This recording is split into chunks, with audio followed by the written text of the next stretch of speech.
noche, más que un mensaje, quiero darle un testimonio de lo que Dios ha hecho en mi vida, con un poquito de ayuda de mi esposa también. Y vamos a estar hablando de mi enfermedad y las 4 etapas que yo viví. Etapas que van a poner ahí en la pantalla. Y pueden ver que hay 4 de ellas: etapa invisible, la etapa de descubrimiento, la etapa de tratamiento y la etapa de sanidad.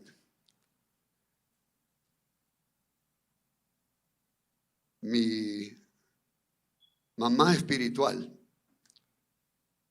Yo tuve 2 padres espirituales con sus esposas y los 4 están en el Señor, con el Señor ahorita. El último fue mi papá espiritual, que falleció hace unos 2 meses atrás. Pero su esposa se cayó un día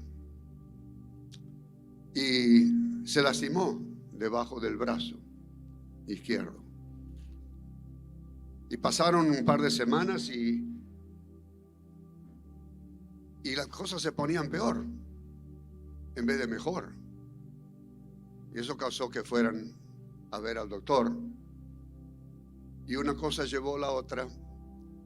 Y el doctor le dijo: señora, usted tiene algo ahí que no es correcto. Hicieron una biopsia y tenía cáncer de la mama. Pero gracias a Dios que usted llega a tiempo y podemos hacer quimio, etcétera, etcétera. Y sí, mi mamá espiritual vivió otros 15 o 18 años después de eso. Pero lo que fue interesante para mí es ese Dios milagroso que causó que ella se cayera, o que usó la caída para que los doctores puedan ver que tenía un problema, porque si no nunca hubiera ido y quizás hubiera sido muy tarde.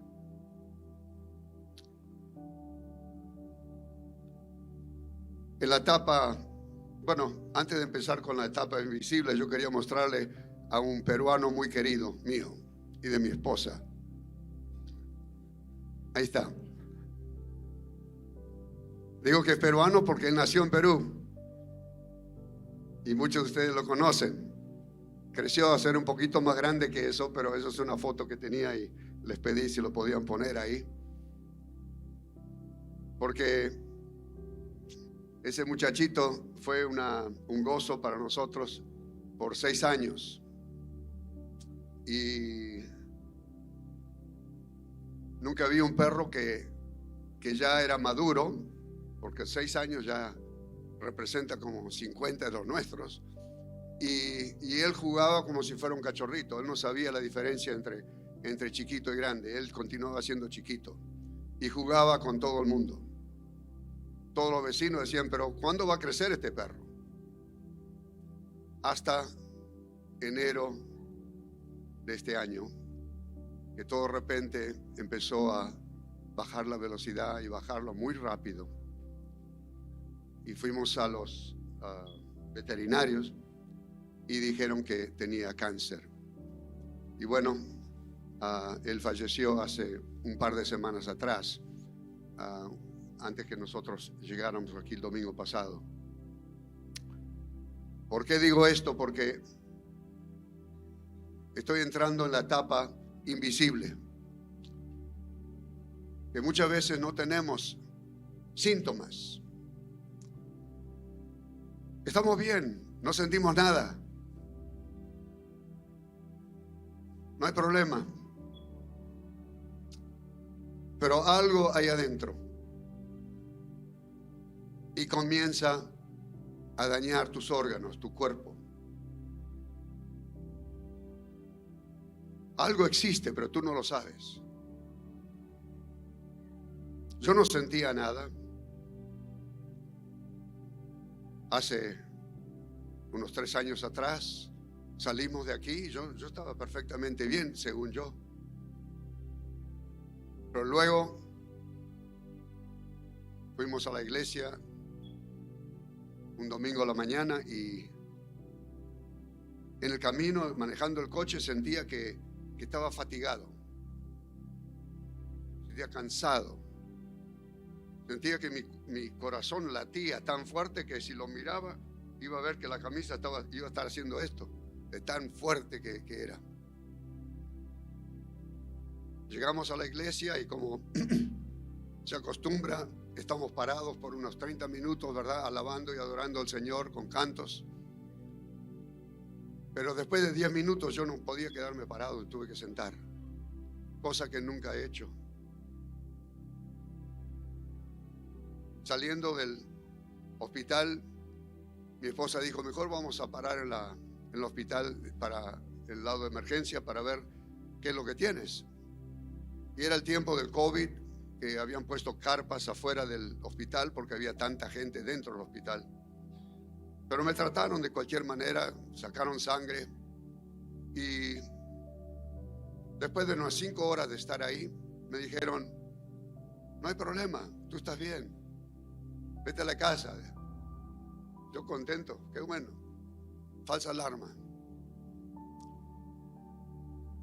El próximo domingo estoy sintiendo los mismos síntomas. Corazón, latido del corazón, la fatiga. No puedo estar parado más que unos 10 o 15 minutos y me tengo que sentar.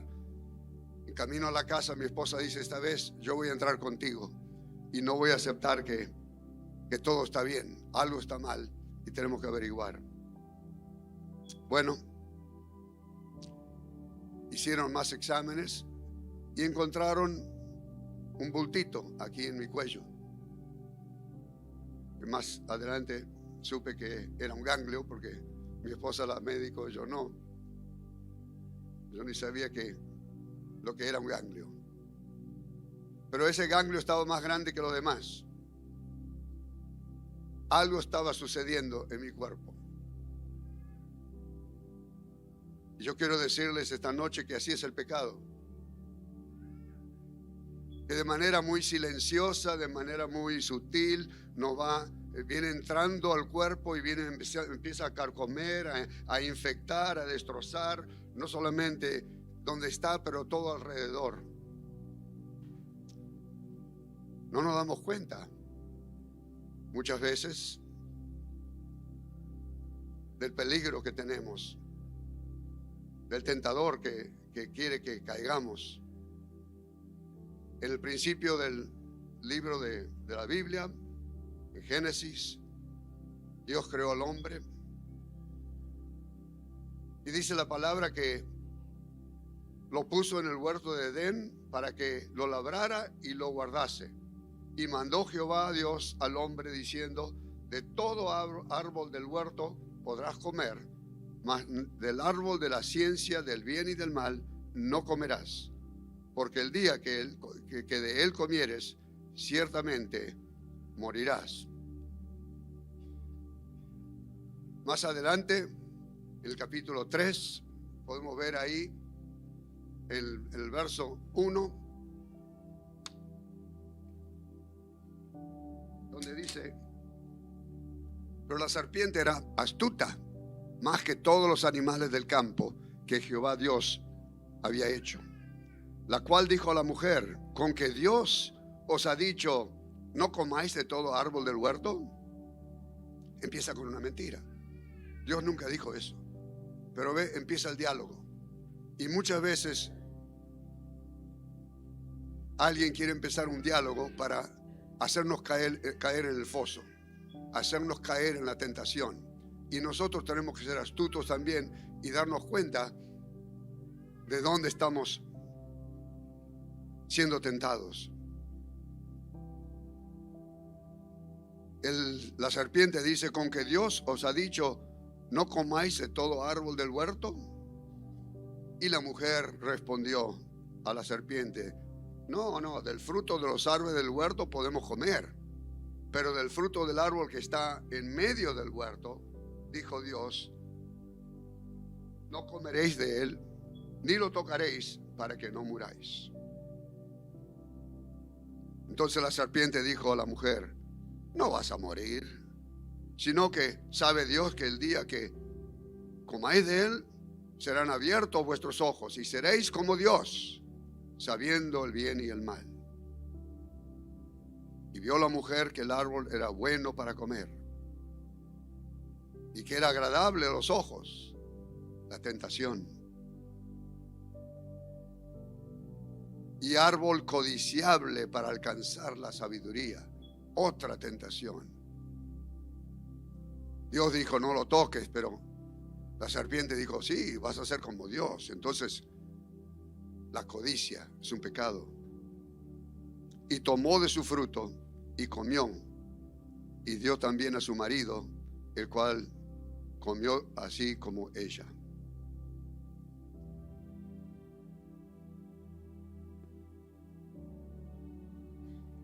Esa fue la etapa invisible.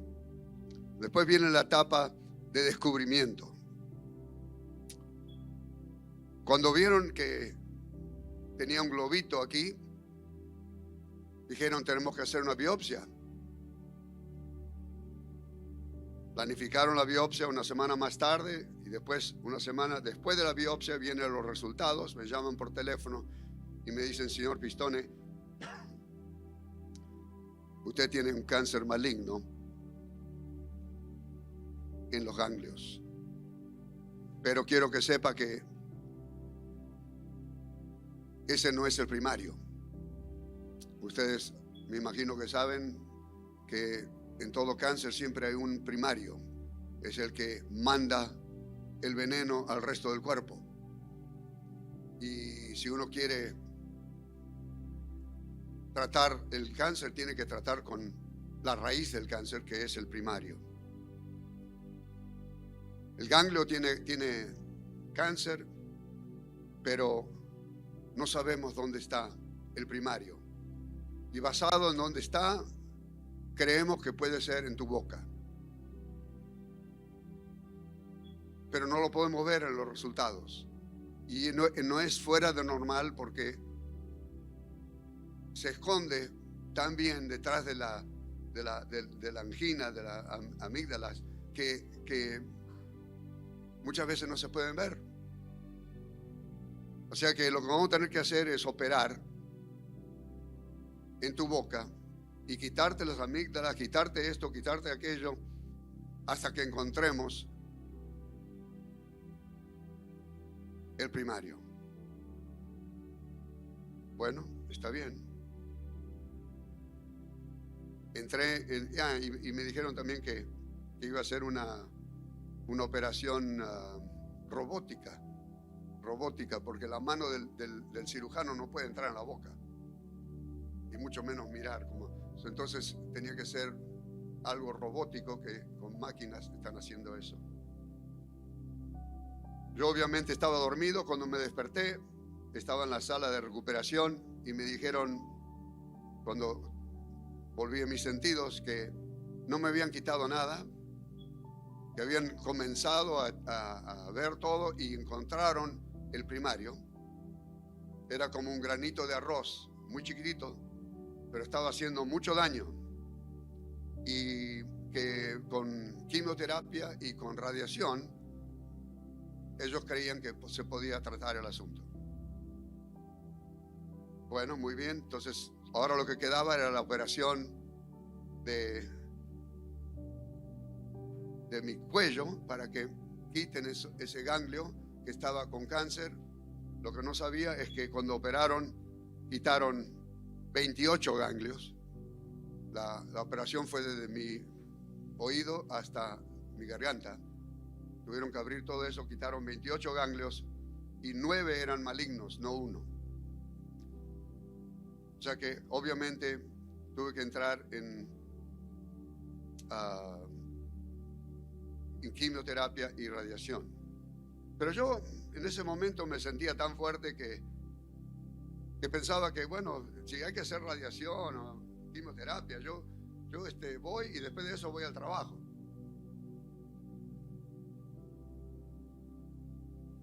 Nunca me di cuenta cuán débil iba a quedar.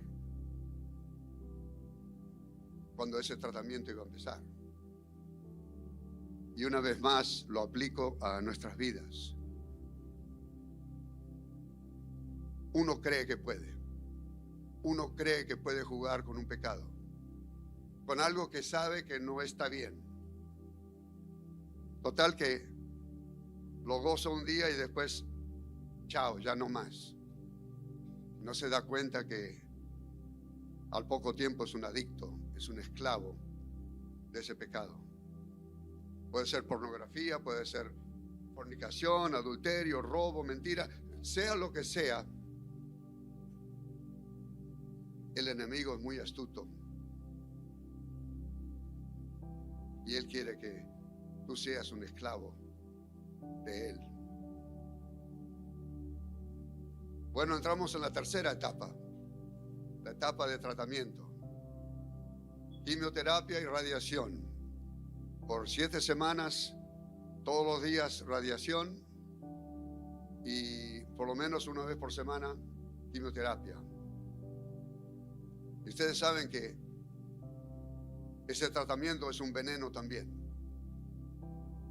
Si bien deben matar las células cancerosas para que paren de crecer en tu cuerpo y regarse por el resto del cuerpo, pero también ellas van destrozando los órganos buenos que tenemos a su alrededor.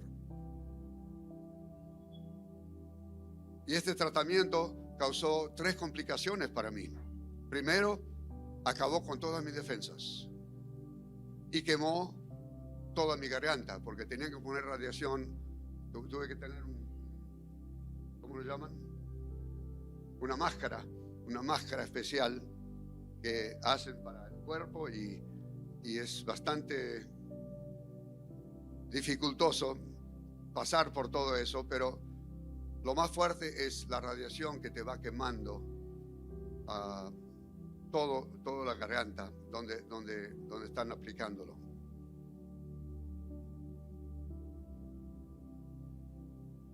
No solamente acabó con todas mis defensas, y quemó mi garganta, pero los doctores decidieron parar la quimio y la radiación por 2 semanas, porque, bueno, los dolores eran demasiado fuertes. Gracias a Dios que los doctores y mi esposa me convencieron unos meses anteriores a que me pongan un catéter en el estómago para que yo pueda comer, porque ellos sabían que yo no iba a poder comer por mi boca. Yo no lo sabía. Uno se cree fuerte y no, a mí no me va a pasar eso, pero me insistieron y cuando llegó el momento que yo ya no podía comer, esa era la única manera que yo podía comer. No podía tragar, el dolor era increíble. Yo quiero pedirle a mi esposa que explique un poquito la condición física en que estaba.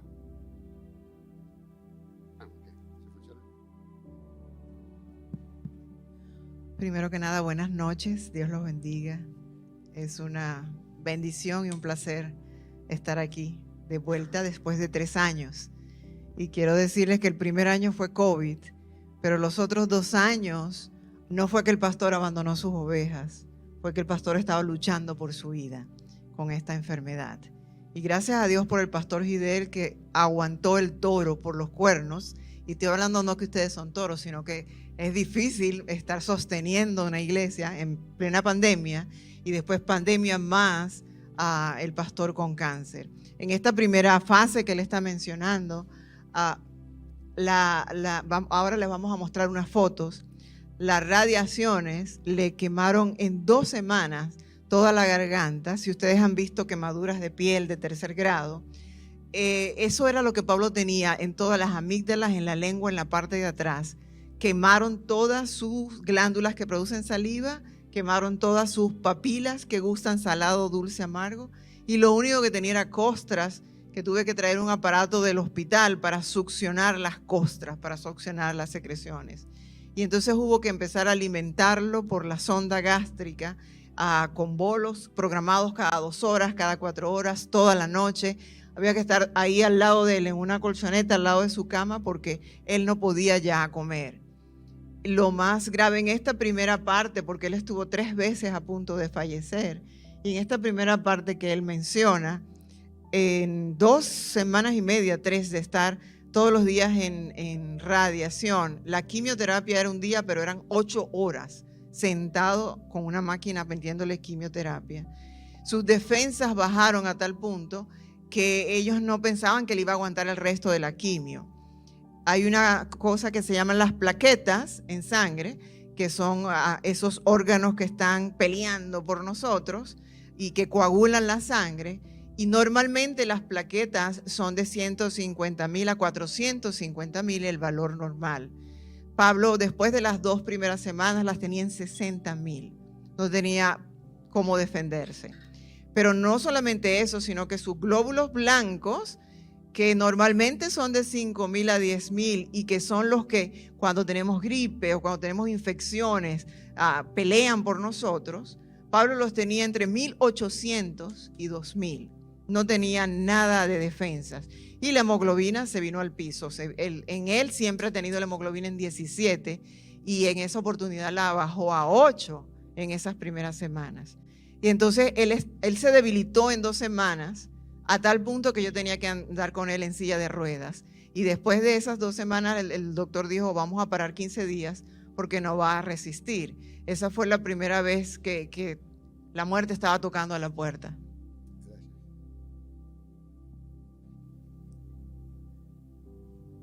Así que estos tratamientos, como les decía, causaron 3 complicaciones. Uno de ellos es acabó con todas mis defensas, quemó toda mi garganta.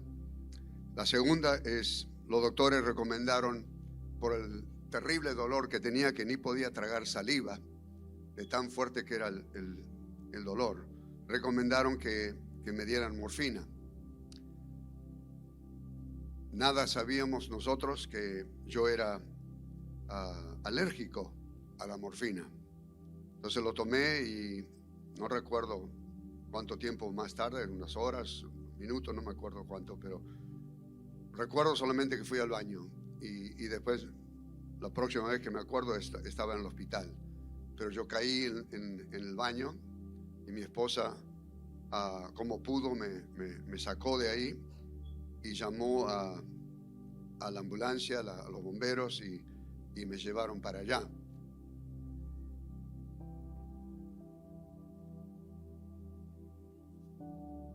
Quizá esta es una de las partes más difíciles para mí compartirles porque realmente yo pensé que Pablo se moría esa vez. La morfina es un opioide, para los que saben de drogas, y mucho más fuerte que la heroína. El dolor era tan severo que los doctores me dijeron, él no va a aguantar los dolores, dale 4 gotas. 4 gotas. Se la vas a dar cada 4 horas. Le di la dosis de la noche antes de acostarse, en la madrugada, y ya al amanecer, cuando le iba a dar las otras 4 gotas, lo encuentro en el baño tirado. Como pude, ahí es donde el Señor es nuestra fortaleza, porque yo no tengo fuerza para levantar a un hombre desde el piso del baño y trasladarlo hasta la cama.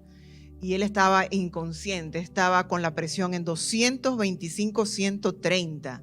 Los que saben de presión arterial saben lo que es eso. Y entonces yo le dije, amor, voy a llamar al 911, al 911. Y él estaba delirando. Él decía, no llames nada, yo estoy bien. Yo marqué, ¿y cuál es su emergencia? Mi esposo está entrando en un estado de coma. Y enseguida, en menos de 5 minutos, aparecieron 2 ambulancias y un cuerpo de bomberos a la casa. Y subieron y lo sacaron y nos dijeron, sígame, pero no va a poder entrar hasta que nosotros lo estabilicemos porque está totalmente descompensado. Cuando yo entré al cuarto en la emergencia, Pablo ya estaba en coma. Ahí ahorita vamos a mostrar una foto.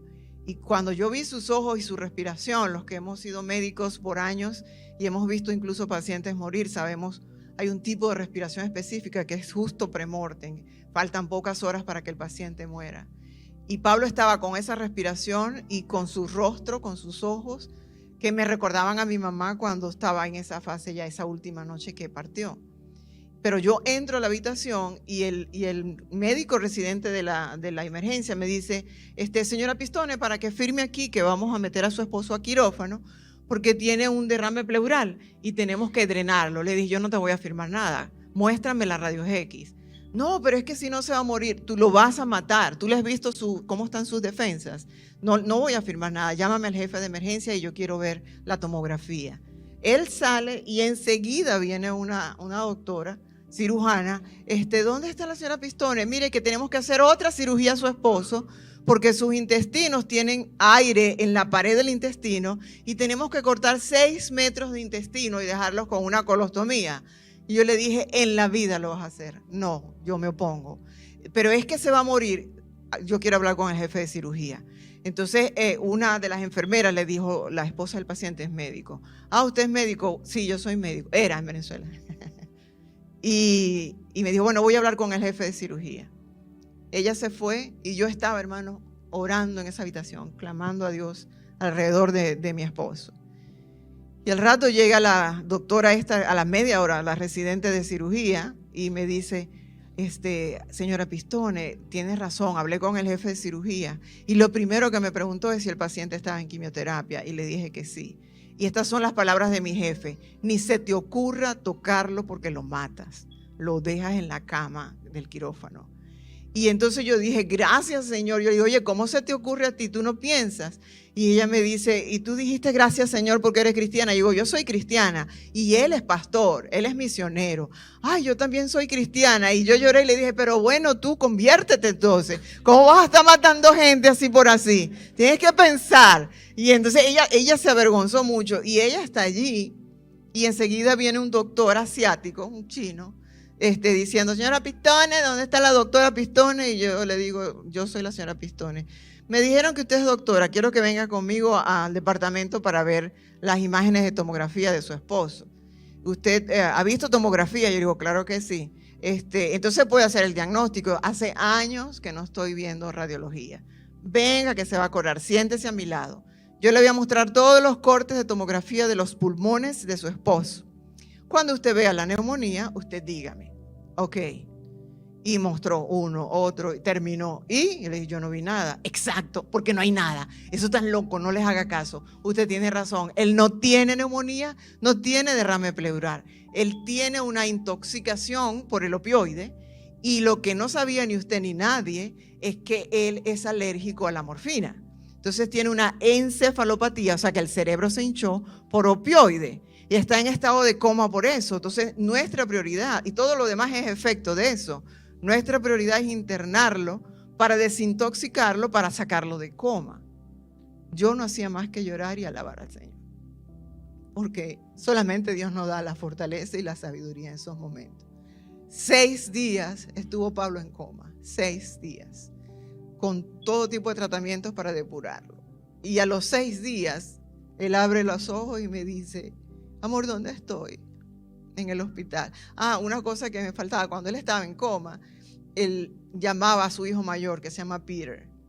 Y cuando yo le escuché diciendo su nombre, yo llamé a Peter y le dije, Peter, ven que tu papá te está llamando, dice tu nombre y llora. Y me dice, pero si mi papá en la vida llora, mi papá es un mero macho, porque él no habla español, pero sabe algunos términos. Entonces se vino corriendo y vino el nieto, y cuando lo vieron ahí me dice, wow, ¿y qué está pasando? Debbie, dime la verdad, mi papá se va a morir. Le dije, no sé, yo solo sé que Dios está aquí, pero quédate con él porque él te está llamando. Y después de esos 6 días fue que yo le dije, amor, estuviste en coma, estuviste al borde de la muerte. Dios estaba velando por él y poniendo ángeles alrededor de su vida. Y esa es la segunda gravedad que tuvo mi esposo. Gracias.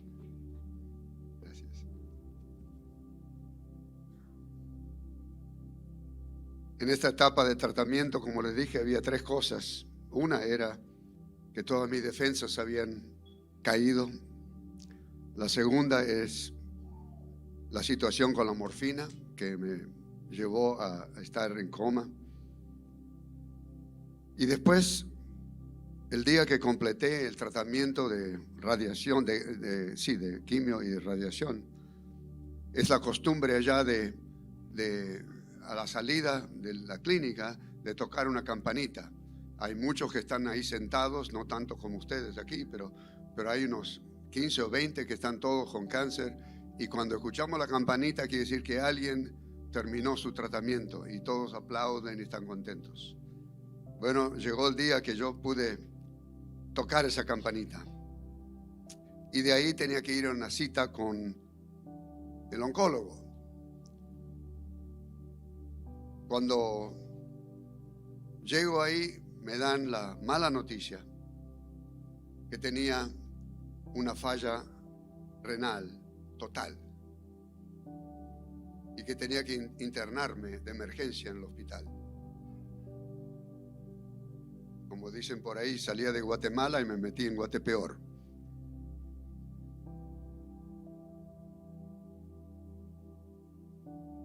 De acuerdo a los resultados que ellos, con la orina, con la sangre, etcétera, etcétera, vieron que mis riñones pararon de funcionar. Y me interné en el hospital y el diálisis empezó inmediatamente. Me pusieron un catéter primero en la arteria femoral, que es aquí por la ingle. Es algo temporal, quizás para una semana, 10 días máximo, porque ellos creían que la quimioterapia había causado que los riñones pararan de funcionar. Entonces ahora que ya paramos la quimioterapia, Dios quiera que los riñones van a arrancar. Pero no arrancaron después de una semana o 10 días. Y después tuvieron que ponerme un catéter aquí en el pecho que va directo al corazón. Y ese también es temporal, solamente que generalmente se usa para unos 3 meses hasta que Dios quiera que los riñones arranquen. Pero es muy peligroso porque va directo al corazón y cualquier pequeño infección o cualquier cosa te puede matar inmediatamente.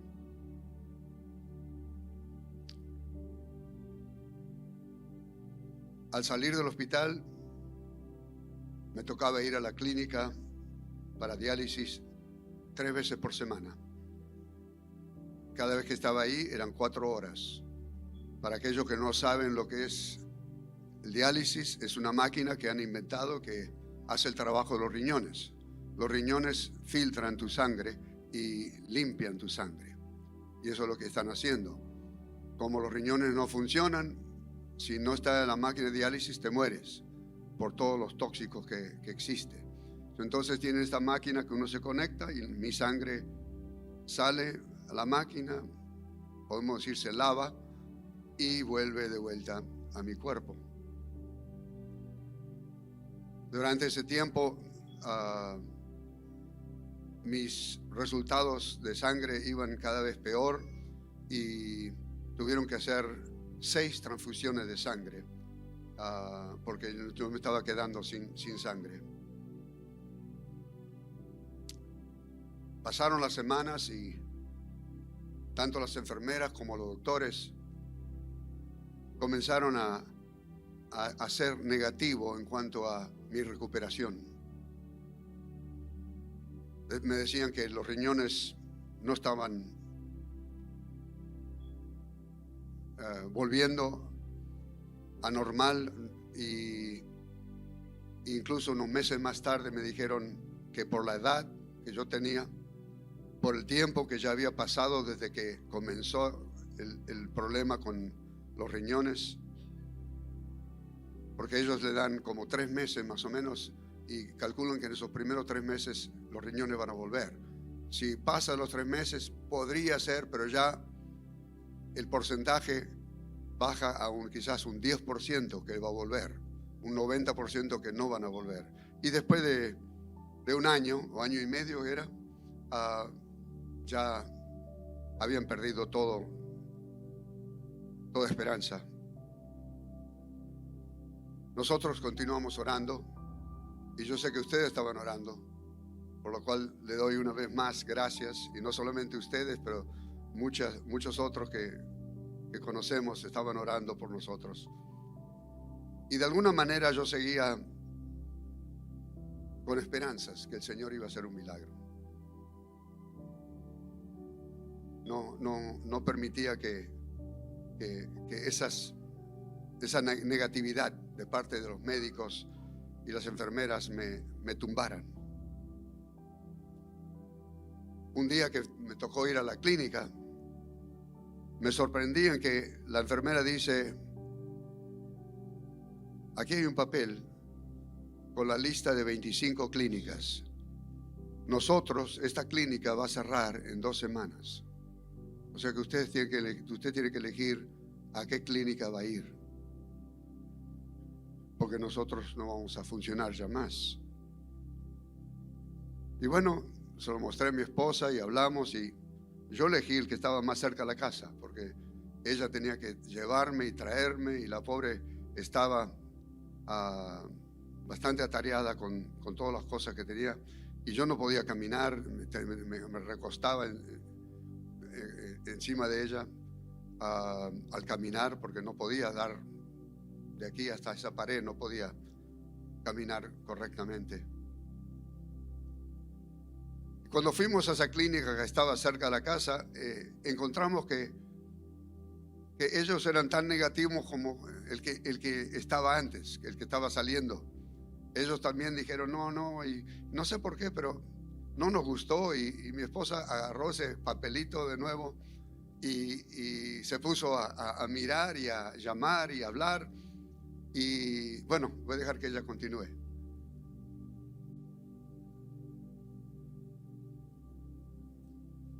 Antes de contarle, ¿me puedes pasar la primera foto, por favor? Ahí en la foto ustedes pueden ver el corte de la cirugía, desde detrás de la oreja hasta el frente, donde extrajeron los 28 ganglios. Ahí está después que sacaron una sonda que va así externa para drenar, ¿no?, todo el líquido. Pasa la próxima, por favor. Esta fue Pablo pasó por 6 cirugías en total. Esta es la sonda que se colocó dentro del estómago, y por ahí yo le colocaba el alimento a él, un alimento líquido. Al principio yo lo tenía que hacer manual, después me dieron una máquina y se programaba para que bombeara durante toda la noche la comida, ¿no? Pasa la que sigue, por favor. Esa es la cama donde le hacen la radiación. Si ustedes se dan cuenta, Pablo está acostado con la cara hacia arriba y tiene una máscara amarilla sobre su rostro. Esa máscara la fijan con tornillo a la mesa y es como una red para que no se vaya a mover, porque el rayo de radiación entra, en el caso de él, como era amígdala, le entraba por aquí, por este lado, y salía por este otro lado, y tenía que ser exacto para no quemar otras cosas. Entonces estaba quemando amígdalas y faringe y laringe, por eso esto se tapó completamente, que nunca más pudo tragar por casi 6 meses. Pero cada vez que Pablo salía de ahí, él era muy, muy valiente, solamente a veces decía qué horrible, porque es la sensación de estar preso ahí con esa máscara sin poderte mover, ¿no? La próxima, por favor. Este es cuando está en coma, como ustedes estaban, el COVID, como ustedes se pueden dar cuenta, estaba totalmente ido, sin reflejo, sin reacción, con todos los signos alterados. Pasa la próxima, por favor. Ese fue el día que terminó, ya había pasado el coma, terminó sus radiaciones, tocó su campana, fuimos a la consulta y lo hospitalizan. Pasa la próxima, por favor. Entonces, el riñón, los que saben de medicina saben que produce una sustancia que se llama creatinina, que es la que dice cómo está funcionando ese riñón, y que normalmente está en 1.5 o 1.8, ya dicen, bueno, está empezando a padecer el riñón. Pablo la tenía en 10.4. Ese riñón estaba totalmente paralizado. Y hay una prueba privada que se hace de unas enzimas de los riñones, que normalmente son 150 miligramos, y él tenía 8.000. Totalmente paralizado. O sea que para muchos médicos era imposible que él se recuperara. Esa es la primera cirugía donde le colocan el catéter de la diálisis en la pierna, aquí en la femoral, y a la derecha está la máquina, y lo que hace la máquina es que en un lapso de 8 horas, en el hospital estaba casi que todo el día, toda la sangre de él pasa por la máquina y vuelve a entrar a su cuerpo. Es como un reciclaje. Va sacando todos los tóxicos para tratar de bajar a toda esa creatinina elevada, la urea, todos los tóxicos que tiene, ¿no? Eso no dio resultado y lo operaron y el catéter del corazón entró por aquí al lado izquierdo y estaba dentro de la cavidad del ventrículo. Y como ustedes lo ven, totalmente edematizado, inflamado, porque la falla renal pues retiene totalmente el líquido. ¿Y cuál es la otra imagen? Eso le dije que le iba a guardar de recuerdo para que se acordara que no podía moverse. Era del carro, yo lo tenía que llevar hasta la silla de ruedas y esperarme allí hasta yo estacionar el auto y llevaron la silla de ruedas, porque estábamos los dos solos en todo este proceso, ¿no? Y bueno, la última creo que es ya cuando estaba superando la falla renal, todavía con mucho del edema. Lo que Pablo mencionaba de la lista de la clínica es que yo me metí en Google y empecé a revisar todas esas clínicas y me llamó la atención que la última que habían colocado estaba de anexo de un hospital que trabajaba con problemáticas renales como especialidad. Estaba más distante de la casa, como a 25 minutos, pero yo le dije, vamos, amor, allá, porque yo estuve llamando y me gusta lo que están haciendo ahí, cómo lo hacen. Y para gloria de Dios llegamos ahí y la enfermera que lo atiende es una enfermera cristiana. Y cuando supo que él era misionero y pastor, empezó, bueno, a tratarlo como un rey, como especialista. Y luego el doctor, que ahí vas a hablar tú de la primera esperanza que te vino después de... Ellos decían que si en 3 a 6 meses el riñón no arrancaba, no iba a arrancar. Y ya habíamos pasado los 6 meses. Entonces insistían los médicos, olvídese, usted va a vivir conectado a una máquina de por vida porque su riñón no arrancó, se quedó paralizado completamente. Gracias. Y este doctor, que yo no creo que él es cristiano, lo primero que dijo fue darme esperanza. Pero yo miro aquí y yo sé que estás mal, pero yo creo que puedes salir de esto. Y fue la primera vez desde que comenzó todo que empiezo a ver una luz al final del túnel. Y es más, tenía que ir 3 veces por semana a 4 horas cada vez para la diálisis.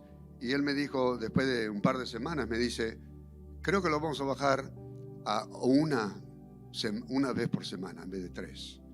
Wow, eso era algo increíble, fantástico, un milagro de Dios. Entonces siguen haciendo los chequeos de sangre y vieron que eso no estaba muy bien. El doctor dijo, no, vamos a tener que volver a 2. Fuimos muy rápido, de 3 a 1. Vamos a tener que hacerlo un poquito más despacio. Bueno, el asunto es que más tarde yo quería venir aquí a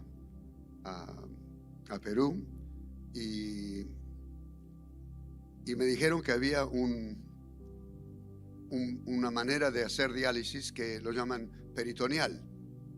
Tenemos un órgano aquí que es el peritoneo, ¿no es cierto? Una membrana. Ok, ¿ves? Yo hago errores, por eso no soy doctor. Es una membrana y entonces ahí se pone un líquido por medio de un catéter, lógicamente, pero uno lo puede hacer en casa, no tiene que ir a la clínica. Y le dan todas las bolsas de solución, líquido, que es especial, y entonces yo le pedí que lo hicieran. Me dijeron, sí, tú eres un buen candidato. Y cuando me lo pusieron, entonces digo, ahora sí me puedo ir a Perú, ¿no? Y ellos no sabían nada de Perú. Y casi se le agarra un ataque. No, ¿qué vas a ir a Perú? Si está bajo nuestro cuidado. Le digo, no, pero yo voy y vengo rápido. Solamente 10 días. No, y estaban renuentes de que yo vaya, pero los convencí y hablé con mi sobrina aquí en Lima para que me compraran la solución y ahí pusieron todas las bolsas de líquido en la casa y me traje mi maquinita que tenía en casa y me hacía mi diálisis aquí cuando vine en agosto del año pasado. En noviembre volví, pero esta vez sin la máquina. No porque me la habían quitado, pero porque me dijeron, hazlo solamente una vez cada semana. Y entonces digo, bueno, si lo hago el lunes y después lo hago 2 lunes de ahora y me esquivo ¿cómo se dice? me escapo una, no hago una, entonces puedo estar en Perú por 2 semanas. Y así como vine en noviembre aquí para estar con ustedes y gozarme en ese viaje, ¿no? Pero es importante saber que, así como dije antes, el pecado, así como el tratamiento del cáncer, que no solamente mata las células malignas, pero mata todo lo que está alrededor. Así pasa en nuestras vidas también. Y para mí es importante que podamos todos aprender algo, empezando conmigo y todos. El alcohólico cree que lo puede superar. Yo puedo tomar, no me voy a pasar de la raya. Y al rato vemos que el alcohol lo domina y está dañando a su esposa, a sus hijos, a sus familiares. Y es un desastre. En la Biblia tenemos un ejemplo de Daniel. Muchos de ustedes saben quién fue Daniel y sus 3 amigos. Ellos fueron llevados cautivos de Israel a Babilonia. Fueron castrados y esclavizados allá. Sin embargo, no era la culpa de ellos, era la culpa de los líderes de los israelitas que se habían alejado de Dios. Y cuando vinieron los de Babilonia, destruyeron los muros, quemaron, masacraron a las mujeres, a los hombres los asesinaron, a los jóvenes se los llevaron como esclavos de vuelta a su país. Y lo que quiero decirle con esto es que cuando uno carga con un pecado, así como el cáncer, siempre está arrastrando a otros que están alrededor. No sufro yo solamente, sufre mi esposa y los que están alrededor. Y cuando caemos en pecado, no solamente somos nosotros, sino los que están alrededor nuestro, que están sufriendo también. Finalmente tenemos la etapa de sanidad.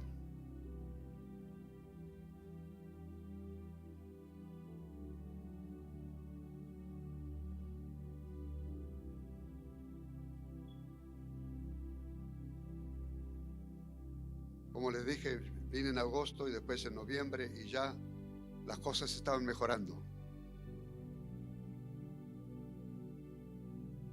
Y cuando volví, después que estuve aquí en Perú en noviembre, llegué allá diciembre, enero, la nefróloga me dice, yo creo que si todo sigue igual con tus resultados, vas a salir del diálisis. No vas a necesitar más diálisis. Eso fue una gran noticia. Y me lo empezó a bajar a una vez cada 10 días. Y después me dijo, ¿sabes qué? Vamos a probar ahora sin diálisis. Y semanalmente quiero que vayas al hospital, que te chequeen, te saquen sangre y vamos a ver cómo están tus valores. Después de unas 4 o 5 semanas de hacer eso, ella me dijo, tú estás listo para salir, que te quitemos el catéter porque ya tus riñones están funcionando bien, ya no necesitas más de diálisis. Y eso fue una gran razón para darle gloria a Dios.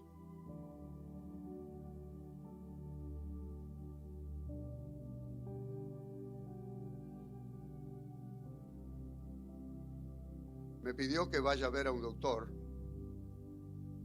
lo que llaman allá preoperativo, para ver si mi cuerpo podía tolerar la operación que tenían que hacer. para quitarme ese catéter. Fui a este doctor que nunca había visto en mi vida. Y cuando entré, o mejor dicho, cuando entró el doctor, mira en su pantalla, me mira a mí y dice: ¿cómo está usted, Pastor Pistone? Y yo me quedé: ¿cómo sabe usted que yo soy pastor? Bueno, yo lo tengo aquí enfrente mío, en la pantalla, que usted es pastor y misionero. Ah, bueno. Y quiero que sepa que yo soy cristiano también, me dice. Ay, pero qué bueno. Y después me dijo algo que fue muy interesante. Y una vez vemos el poder y la mano de Dios obrando en la vida, ¿no? Él me dice: yo veo unos 5 a 8 pacientes diarios. Todos ellos vienen aquí porque tienen falla renal. Yo no sé si es una epidemia aquí en Perú, pero allá en Estados Unidos, a 20, 25 minutos de mi casa, debemos tener como por lo menos 25. En la lista había 25 de esas clínicas. Y cada clínica tiene como 600 a 1000 personas. O sea que para mí es como una epidemia la cantidad de gente que tiene falla renal. Me dice: yo veo 5 a 8 pacientes a diario y todos ellos vienen porque tenemos que ponerle el catéter. Usted es el primero en mi práctica, por años que yo tengo aquí, que viene porque le vamos a quitar el catéter.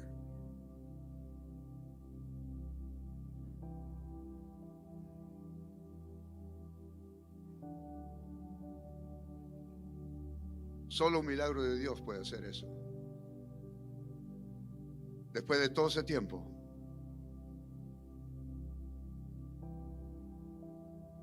Él me sanó.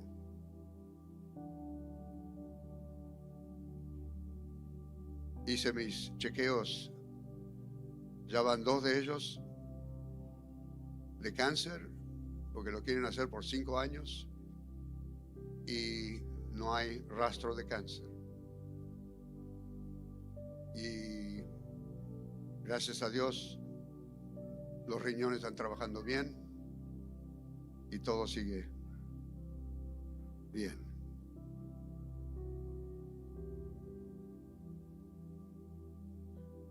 La palabra de Dios dice: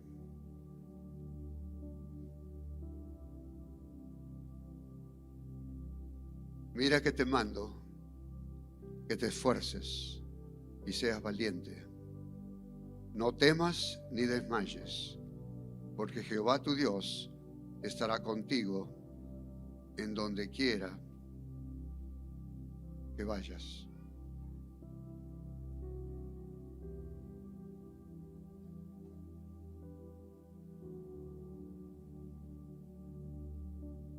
Mi esposa me trajo ese verso cuando me enfermé al principio. Y ha estado en el hospital y ha estado en la casa.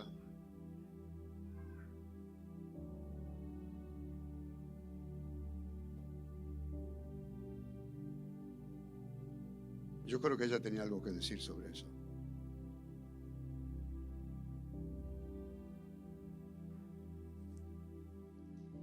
Mi esposo habla muy bien de la nefróloga, pero ella es budista y hinduista y no quería creer lo que estaba pasando. El médico, sí, el doctor del centro de diálisis le dijo: ya vete para allá para tu seguro porque hay que sacarte ese catéter, tú estás bien. Pero esta doctora se resistía y yo me acuerdo cuando fuimos al control ese que el doctor dijo: yo creo que ya ese riñón está bien, que ella estaba viendo la pantalla y decía: ¿pero qué está pasando aquí? No lo puedo creer. Y yo hecha la loca porque ya yo me había metido online y había visto los resultados. ¿Y qué pasó, doctora? Es que este riñón después de 1 año y medio arrancó. Y eso no puede ser. Y yo ahí mismo digo: gloria a Dios, solamente Jesucristo puede hacer eso, doctora. Dios puede usar la ciencia o puede usar... No, vamos a hacer otra prueba. Pare la diálisis 2 días más. O sea, jueves. No se haga jueves, viernes, sábado, domingo y el lunes le repito. A ver qué está pasando. Repitió. esta creatinina se ve normal. ¿Sabe cuánto se ve normal? Ya había bajado a 1.8. De 10.4 le tardó año y medio en bajar, pero bajó. Y entonces ahí fue lo que dice mi esposo, que ya comenzó, bueno, pare la máquina, vamos a repetirlo. Y 2 semanas después, y 15, hasta que le dijo, no, usted está sano, yo no. Y los médicos en el hospital, en el quirófano, le decían, pero ¿qué pasó con usted? Cuéntenos, ¿cómo es que el riñón arrancó? Y Pablo decía, yo no sé, yo solo sé que Dios todavía está en el negocio de hacer milagros. Y Él me sanó. O sea, después de 1 año y medio que un riñón arranque, eso no es común, eso solamente es poder de Dios. Y ese versículo de que mira que te mando, que te esfuerces y seas valiente, yo conseguí un diseño con un león allí, el león de Judá peleando por él, y se lo pegué enfrente de su cama en el hospital, se lo pegaba enfrente. Y un día llego y él me dice, ay amor, anoche me tocó un enfermero de esos buenos, de esos que rara vez se consigue. ¿Y qué pasó? Mire, se me atendió, me cambió, me dio comida, bueno, estaba pendiente de las alarmas, todo un mar de atenciones.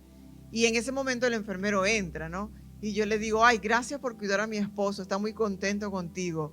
Y me dice, señora, yo vi ese versículo ahí, vi en la pantalla, este es pastor, yo dije, este es hijo del Altísimo, así que con él no me meto. Y me dice, y lo traté como a un ungido de Dios, es pastor, hay que cuidarlo bien. Así que, y se fue y dijo, yo vengo en guardias, pero pastor, aquí yo estoy, yo tengo que proteger a los ungidos de Jehová. Y solamente Dios hace eso. Hermanos, Dios levantó a mi esposo de cáncer, de falla renal, de todo tipo de transfusiones sanguíneas, porque Dios es el mismo ayer, hoy y por los siglos. Dios sana hoy como sanaba antes. Dios lo trajo aquí. Hoy yo estoy con Él, porque Dios tiene un plan para ustedes también.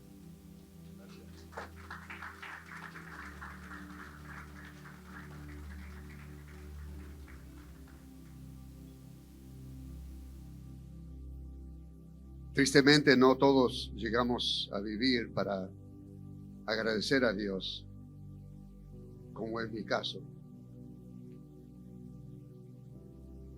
Porque siempre nuestra vida depende a la voluntad de Dios, ya sea si vivimos o morimos.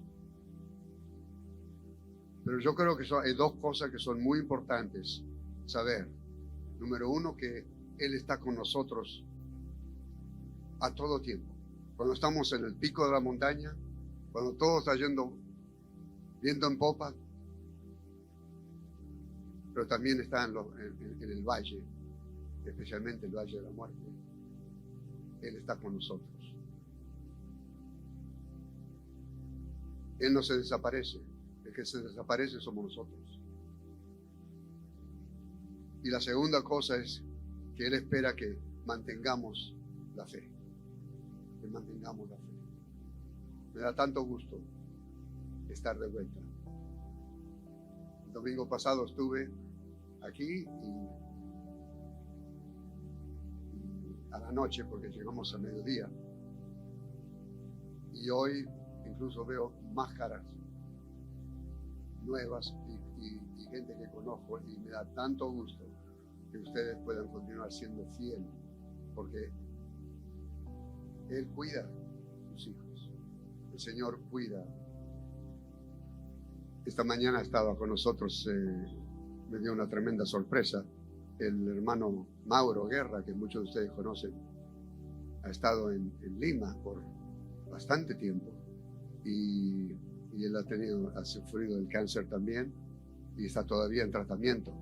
Tenemos que seguir orando por él, pero qué hermoso es ver lo que Dios ha estado haciendo con él, que no solamente tenía su cáncer en su pulmón, pero el primario, pero después se fue en la columna y en el cerebro, y con su esposa y sus hijos estuvieron aquí, y le doy gracias a Dios. Parece que van a estar aquí por 1 semana más o menos, antes que vuelvan a continuar su tratamiento.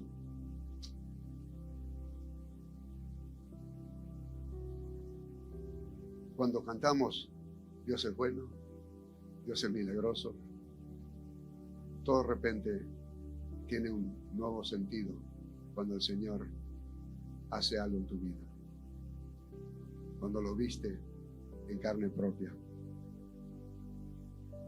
Y me da pena decirlo, no estoy diciendo que le va a agarrar cáncer a la gente, pero lo que sí digo es que pasamos todos por tormentas.